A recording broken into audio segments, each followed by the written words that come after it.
This is my setup for this. Take most of the bolts out of the pump up there, and I leave one on the top and one on the bottom, and I just let it slowly drain out. And I rig this setup here to drain down into that fuel tank.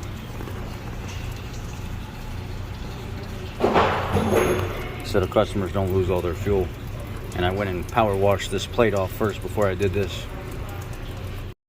I changed my position of my pan because I started to splash a little, so I went this way so it would retain more, and it seems to be working very well.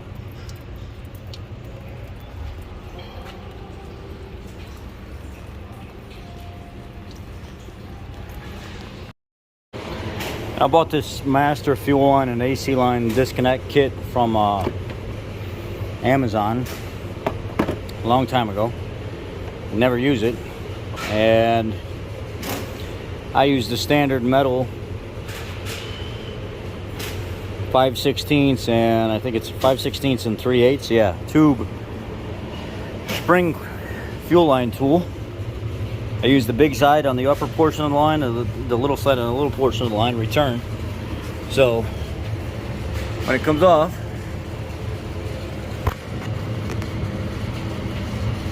looks like so. You can see there both those lines are off and just hanging.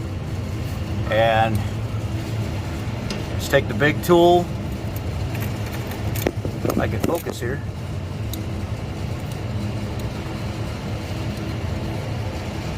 Take the big line, slide it around like this, push it up, and then I push the line. I push it in as far as I can. I push the line up over it, and then I work the line back off, and it just pops right off the fitting. And then I flip this around to the little side, the 5/16 side, and I do the same thing. Up against it, push it into the spring, twist the little line a little bit to get it to go up over this collar, remove the spring back, and then slide the line right off the fitting. And now I can continue taking my pump out of here. All right, I kind of slid the pump out here on an angle while having Adam pull down on the exhaust, because it clears me a little space over here on this side. Now I'm gonna go ahead and slide the new pump in from this area, but I need two hands. Just be careful of your float. This is a Delphi pump. It has the gasket already on it, and your arrow on the pump right here, it points to the lower left. All right, I got cover down, just threw it on the floor. Got the pump in and the bolt started, and now I'm just gonna go through there and snug them up.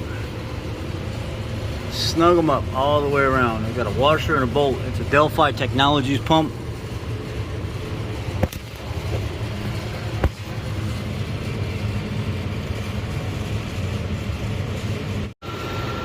Let's go to this side over here, and you see how I took that metal clip on the new line and slid it right there on that pinch weld.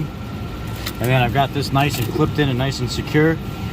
And what I do is I relocate how that wire routes down there underneath by the fuel lines, and I actually put it in a more desirable position than the way it was from the factory, where it was all bound up and it had a big tight turn in the wire harness. You know, the thing about this is that a lot of people forget is back in the day, in that tight turn, there was a rubbing issue where sometimes it would rub through the actual lines for the electrical connector going to the fuel pump, and it would cause fuel level indicator issues. It would cause just vapor management issues and stuff in general, power issues going to the pump. So now you can see how I got it, where I've got the main connector tied up to the fuel lines instead of bunched up and bound into this bracket right here, or the metal piece, so it's not so stressed. And then that wire has the convolute up there that goes past the rubber piece, and then right here I just clip it straight to the frame. It has a nice easy decline down to the pump, no stress at all. All right, it's running. I did one key on, I let it prime, turned it back off. I did another key on, it cranked it and start right away. Probably pushing air through the system, turned it off and then turned it back on. Hit, fired right up.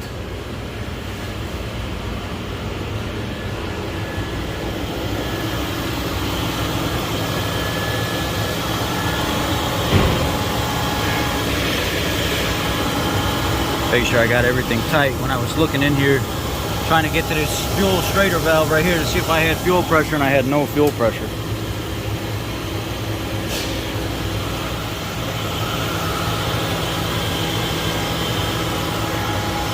Yeah, I don't know. They've been in here a couple times. I think her husband or somebody in the past wrapped lines to try to. I have no idea. I got the rest of the fuel pumped into it. Back up to pretty much almost a full.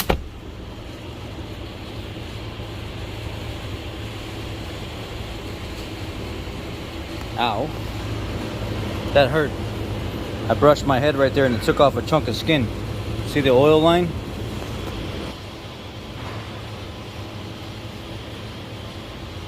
Right there. Jesus Christ, man. Almost full. 98,000 miles on her. Just get her up in the air and check for leaks, tightness, and stuff like that. Got my beauty cover back on. Nope, no leaks, no none of that.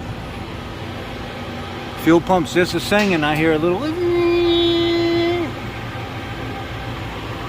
G to G, baby.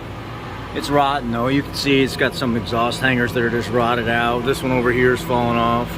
The lady, she barely wants to put any money into the car, but it is what it is. She's still together pretty good. It's this rust belt. You know, it's got layers of rust, but these were thicker steel frames back then. And yeah, still factory studs in it. None of those are broken. It's got the typical oil pan leak. Typical front cover leak. Right at the bottom where it meets the pan. But other than that, she's a solid car. Real solid. No leaks, no nothing. Everything looks good. Let's go drive it. So, for those of you wondering the part number, HP10092 or DHP10092. We got this at AutoZone. I really like these. They're really, really high end. They typically come with all the gaskets and hardware you need when you do a fuel pump. And it comes with instructions, comes with everything that you need. I mean, really, really, really high quality stuff. Not only is the pump wrapped in this, it's also wrapped in another layer of bubble wrap on the pump itself. The Delphi pumps are pretty good pumps, man. They're some of the best that I've seen so far. And they typically go out of their way to make sure their product is boxed real nicely. So I need to get this. I need to go drive this.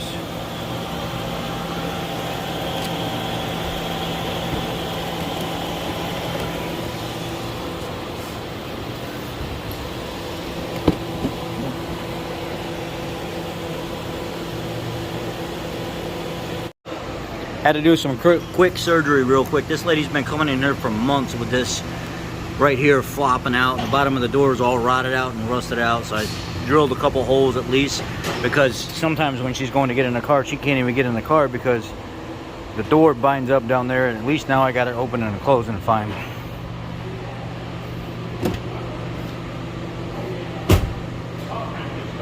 It just barely touches, but I'm leaving it.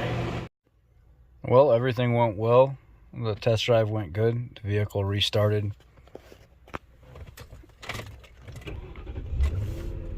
I am going to let it sit here for a couple hours and then come back and try to start it again just to re-verify. But it looks like the problem has been fixed. So I will let you guys know in the comment section whether or not this has taken care of the problem. But I'm pretty sure, 99.9% sure, that was the issue to begin with, because the old pump wouldn't even turn on after it sat. It just wouldn't do anything.